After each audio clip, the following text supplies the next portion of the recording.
Yeah, lawmakers said that this case proved the need for oversight and that, they said that Colorado's notorious lack of regulation around funeral homes is kind of created this magnet for bad actors in the industry, but they say that they're hoping that this now is changing.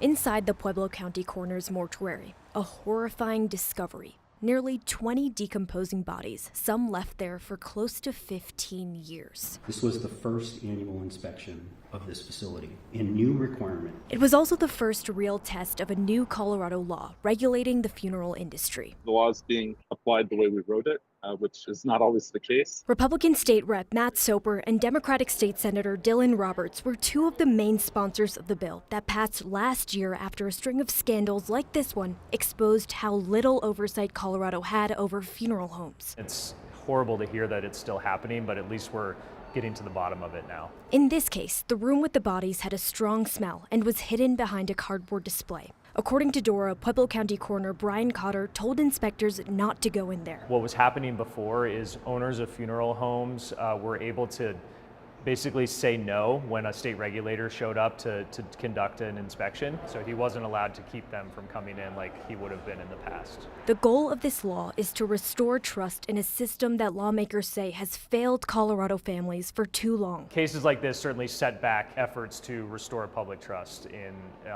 those elected offices of county coroner, but also in the funeral industry. When they're at their most vulnerable time, they shouldn't be thinking about what's happening in the back room of the funeral home. Lawmakers know many funeral homes operate responsibly, but they say finding problems so soon after implementing the law is concerning. Unfortunately, if this is being shown up in one of the very first inspections, there's chances that there are other things that will be found across the state as more inspections continue.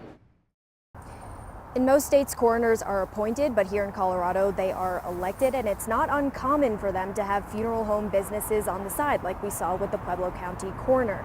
So lawmakers are now saying that's something they might be looking into regulating. Reporting live at the Capitol, Rhea Cha, 9 News.